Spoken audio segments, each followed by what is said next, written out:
Ladies and gentlemen, before we get started, here at Ivy Talks Podcast Network, we're doing a subscriber giveaway. We'll be doing a giveaway on the 1st and the 15th of every month for $50 for a random subscriber. All you have to do to enter is subscribe, comment on any video, and you'll be entered for a chance to win. And once you do it once, you're entered for life. And it's going to be on the 1st, 15th of every month. A random subscriber will be chosen to win $50. As you grow, that money will go up. So go ahead, subscribe, comment to enter. Enjoy the show. Ladies and gentlemen, we are back. We are better. So let's get straight into it. The WNBA coverage, we're going to go over some standings, statistical leaders. We're going to go over some league news. We're going to get into top performers and things of that nature, some awards, et cetera, et cetera. So we're going straight into it. In the East, we have a tie. New York Liberty starts the season off strong, but they're Atlanta Dream's right behind them. So New York Liberty at 1, Atlanta Dream at 2. They both are 11-6. So it's anybody's seed for the number 1 seed as we get going. Number 3, we got Indiana Fever moving up there in the 3rd spot. Washington Mystics at 4, Chicago Sky at 5, Connecticut Suns at 6. In the West, we have Minnesota Lynx at 1, Phoenix Mercury at 2, 2 games ahead or 2 games behind for the Phoenix Mercury for that number 1 seed in the West. Seattle Storm at 3, Golden State Valkyries at 4, Las Vegas Aces at 5, LA Sparks at 6, Dallas Wings at 7. Sparks and Dallas have the same amount of wins, but Dallas has 1 less loss. So they could flip-flop for the last spot in the West there. Statistical leaders, points per game, Nafisa Collier, 24.4 for Minnesota Lynx. Rebounds per game, Angel Reese, 12.6 for Chicago Sky. Assists per game, Alyssa Thomas, 9.3 for Phoenix Mercury. Steals per game, we got Gabby Williams from the Seattle Storm at 2.6. Blocks per game, Angel Wilson at 2.6 from the Las Vegas Aces. Field goal percentage, Aaliyah Boston, 59.7 for Indiana Fever. 3-point percentage, we have Lexi Hull for Indiana Fever at 50% from the 3-point line. Free throw percentage, Caleb McBride at 97.6 for Minnesota Lynx. And minutes per game, Kelsey Plum, 35.9, LA Sparks. Turnovers per game, Angel Reese, 3.4, Chicago Skies. Real quick, league news. The WNBA has announced this week that they're going to be expanding to 18 teams. I believe we've kind of talked about they had been mentioning doing an expansion, but now it's official. They're going to be adding 3 teams by 2030. It's going to be a team in Cleveland, Detroit, and Philadelphia. So obviously you got the Cleveland Cavaliers, you got the Detroit Pistons, and you got the Philadelphia 76ers. I know when we talked briefly when it was rumored that they were trying to expand to teams that also have an NBA team. So it makes sense because you kind of have the basketball fans there. So it's kind of an easy insert in terms of the infrastructure because they can play at the same arenas. You don't have to build a whole new arena. So it makes sense. So shout out to the WNBA. They're expanding. Love to see it. The Cleveland team is expected to be in 2028, Detroit 2029, and Philadelphia 2030.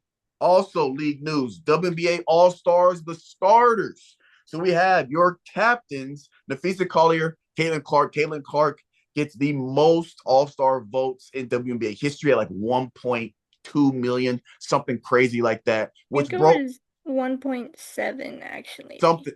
Something crazy. Which she broke her previous record, which was last year, where she got 700,000 something votes for All-Star. So she's continuing to break her records. So starters. For Team Nafisa Collier, we got Nafisa Collier, Angel Wilson, Alicia Gray, Nika Agumbale, and Aaliyah Boston. For Caitlin Clark and her team, you have Caitlin Clark, Brianna Stewart, you have Satu Sabali. I hope I said that right. Sabrina Ionescu, and Paige Paige Buckets, as I like to call her, which she is the only rookie to make All-Star starter, and she's actually been balling like no other. I love to see it. So now I'm going to open it up. Diesel's going to take us away with some awards and just different career trackers in terms of stats. All right, so we got rebound leaders, Nakia Agumbamike, Well, moved to ninth all time. Then Hmm. three-pointers, Caleb McBride from Minnesota Lynx, seventh all time. And then, like we talked about, Asia Wilson hit her 5,000 career points. Hmm.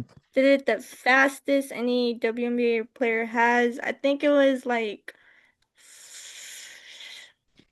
300 something games, something It like was, that. it's like it was just under 300. It was like 290 something, I believe, or 280 Yeah. something. Yeah. And then Angel Reese with Player of the Week with 19.7 points per game, 17 rebounds, and 2 steals.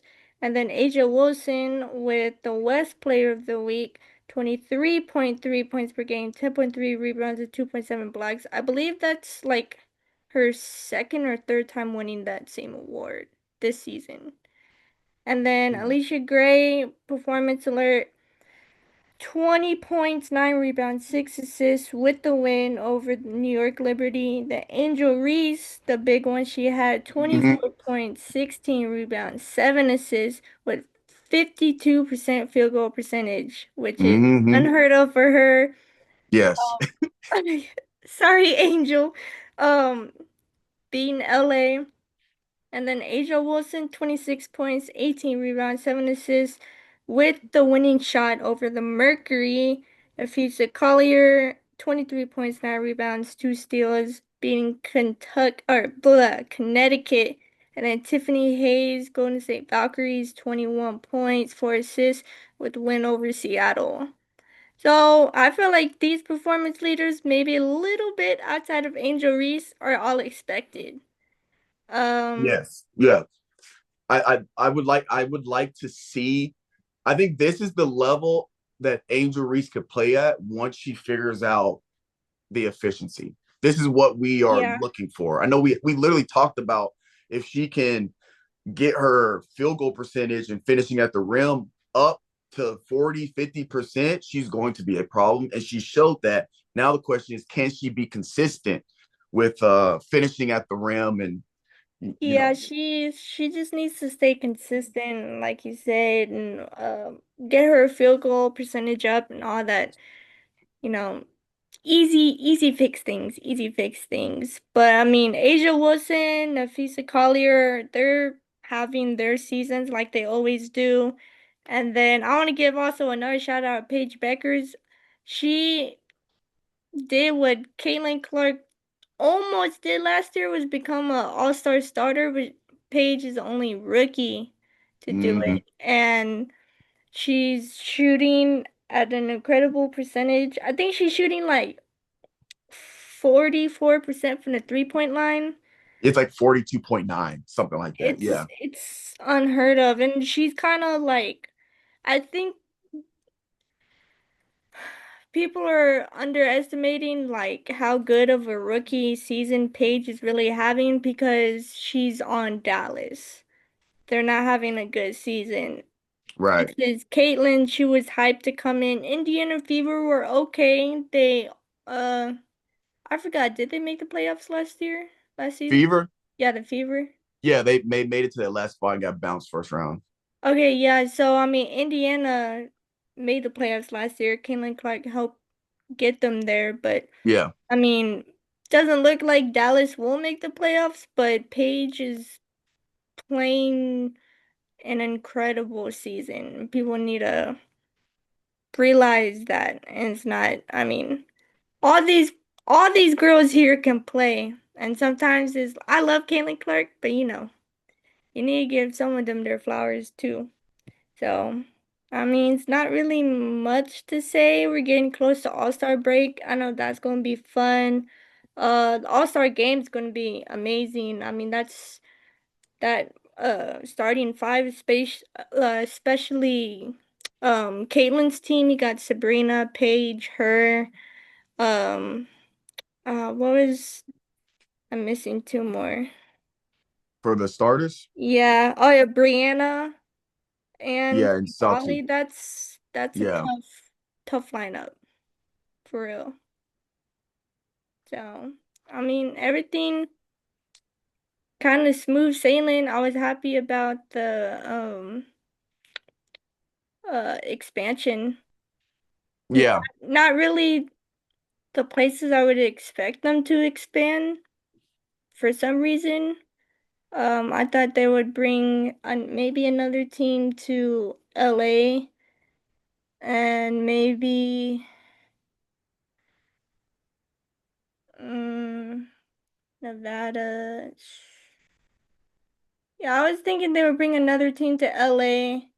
Like just the big market, like Yeah, LA, Miami. maybe even Florida, because Florida's got Orlando.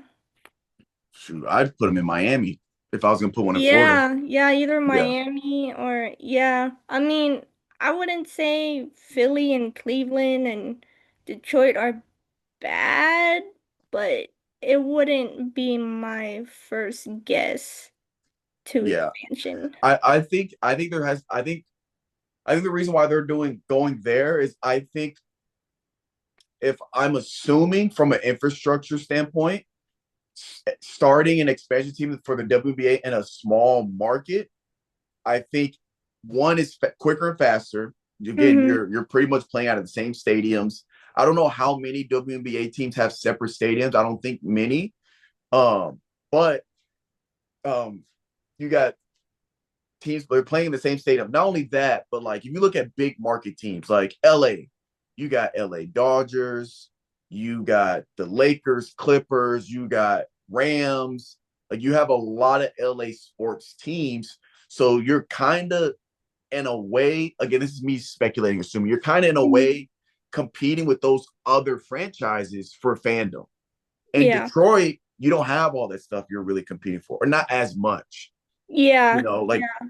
I feel like you could probably cap that's why I think if the WNBA was to bring a team back to the Spurs, I think they would do well Mm-hmm. because Same. I think you'll get a lot of, let's just say they're called the San Antonio Stars. Or let's say you know throwback, you keep the throwback name.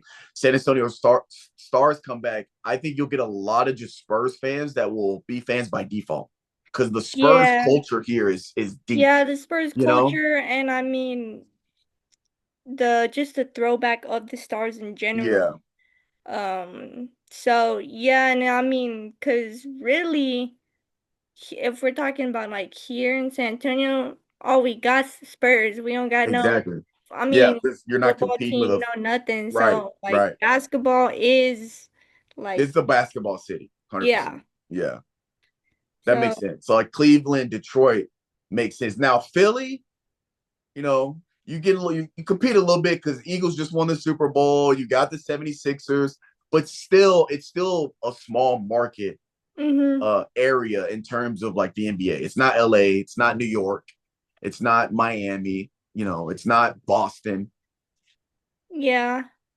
But we'll see because I'm sure this isn't the I think this is just the beginning of the expansion. I think I I I honestly think I can see the WNBA ending up with 30 teams like the NBA. Well, I believe also, didn't they also expand to Toronto? Isn't Toronto supposed to come like next season? Yes. Yeah, Toronto's Yeah. already been established. They're just waiting till next season. Yeah, yeah. Yeah, okay. Yeah, I hope that is because 18 teams, that's just what, 12 more? I think I think it can happen for sure. Yeah, It's over the time. amount of can they maintain it and Yeah, will they be like start to become profitable? yeah, 100%. Um, last question. I have, it's kind of going back to the standings because we had this last year. Obviously, last year I was a little solo dolo, but in terms of the fans that watched last year, uh, we were looking at the standings and it was a very, very tight race in the East and the West for seedings and for getting into the playoffs. Like last year, I know we had talked about earlier where you had Fever, Chicago, Atlanta. You had like four teams fighting for that last spot, and it came down to the last week of the season. And so I'm starting to notice in the East, Indiana Fever, Mystics, they both have 8 wins. Now, Mystics have one more loss than Fever because, obviously a different number of games Yeah, so played. far, but that's a tight race. Now, between Fever and Atlanta, so 2 and 3, the gap's it's 3 games. So it's not huge, but there's a gap there. And then between Mystics and Chicago, it's 3 games. So those two look like they're going to be in a dogfight. Same in the West, you got Seattle Storm, Valkyrie, Aces, all within a 2-game difference between the 3 of them. And again, they're sitting at that 10 to 8 win mark. Indiana and Washington sitting at that 8 win mark. So those 5 teams are probably going to be fighting for those last 2 spots. So, right? yeah. Right now, I think, especially just look because I pulled up the standings right now. Just looking at the standings, the Valkyries are playing well, but not that I don't like have faith in them, but I mean um they're barely above the Aces, and the Aces are a well-established team, championship Right. experience. Not that the Valkyries can't be. We don't have enough It's data. yeah, We don't have enough their data. first season all Yeah. together, new Yeah. coach, new everything. So when it starts to become like the nitty-gritty of the The season, dogfight. Yeah. it's can they, I guess, I mean, I know they can compete at that level, but will they have, I would say The veteran leadership. yeah, the experience, the Yeah, the leadership. experience. Because, I The mean, chemistry. Asia Wilson, if she'll put the team on her back Oh, if yeah. to get there. Same thing with, I mean, Caitlin Clark's not a veteran, but her and Aaliyah Boston already have that great dynamic duo they know what they have to do to get them to stay in that playoff spot. So I think at the end of the day, it's just kind of the teams who already established that chemistry quick versus the teams that are still kind of they're playing well, but they may not necessarily have the greatest chemistry. Right. Can they maintain it for the Hmm. season? Yeah. Yeah. 100%. 100%. Well, ladies and gentlemen, that is going to do it for this episode of the WNBA coverage. The Commissioner's Cup Championship is actually going on right now. Minnesota's up 20-12 against Indiana.